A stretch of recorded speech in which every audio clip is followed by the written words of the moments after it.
माजी नगरसेवक डोहे यांचे नगर परिषद मुख्याधिकारी चव्हाणवर गंभीर आरोप। कोरपणा तालुक्यात सर्वात मोठी व प्रतिष्ठेची मानली जाणारी गडचांदूर नगर परिषदेतील एक गंभीर प्रकार समोर आला आहे। माजी नगरसेवक तथा गडचांदूर भाजपा शहराध्यक्ष अरविंद डोहे यांनी नगर परिषद मुख्याधिकारी आशिष चौहान यांनी शासकीय निधीचा अपहार केल्याचे आरोप केले आहे। पोकलेन मशीन भाड्याने घेण्याच्या निविदा प्रक्रियेत बनावट कागदपत्रे, खोटे प्रतिज्ञापत्राद्वारे संगनमत करून 8,75,397 रुपयांचा अपहार केल्याचे डोहे यांनी म्हटले आहे।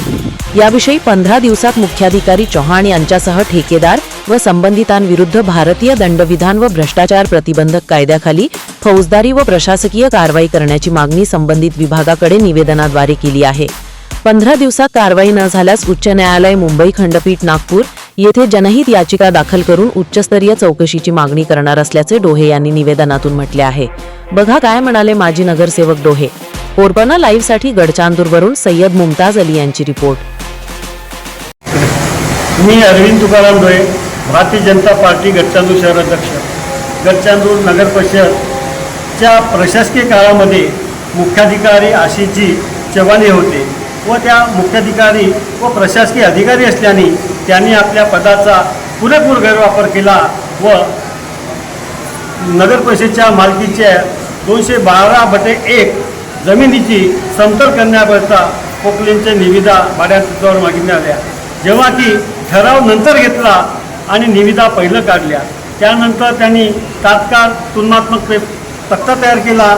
त्या दिवशी स्थायी समितीचा ठराव घेतला व दुसऱ्या दिवशी त्यांना कार्यादेश दिला आणि त्या तिन्ही निविदा धारकाने जे शपथपत्र जोडले ते 9 महिन्यापूर्वीचे जोडले होते। म्हणजे या निविदामध्ये या सर्व मंडळीने 9 महिन्यापूर्वीच एक कट रचला का असा एक संशय निर्माण होते। याचे कागदपत्र पाहिले असता, स्टॅम्प पाहिले असता एकाच वकिलाकडून नोटरी केलेली आहे आणि त्याची तारीख एक आहे।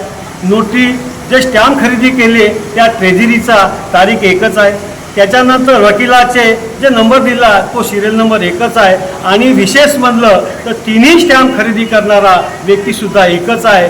यावरून हे सर्व संगनमताने आशिषजी चव्हाण या मुख्याधिकाऱ्यांनी हे सर्व केलेलं आहे व नगर परिषदेच्या 9 लाख रुपये जवळपास निधीचा अपहार केलेला आहे, भ्रष्टाचार केलेला आहे। या भ्रष्टाचार अधिकाऱ्याच्या विरोधामध्ये मी माननीय संचालक नगर परिषद प्रशासन संचालक मंत्रालय मुंबई, माननीय विभागीय आयुक्त नागपूर विभाग नागपूर, माननीय जिल्हाधिकारी चंद्रपूर, माननीय पोलीस उप अधीक्षक लाच प्रतिबंधक विभाग चंद्रपूर यांना दिले आहे।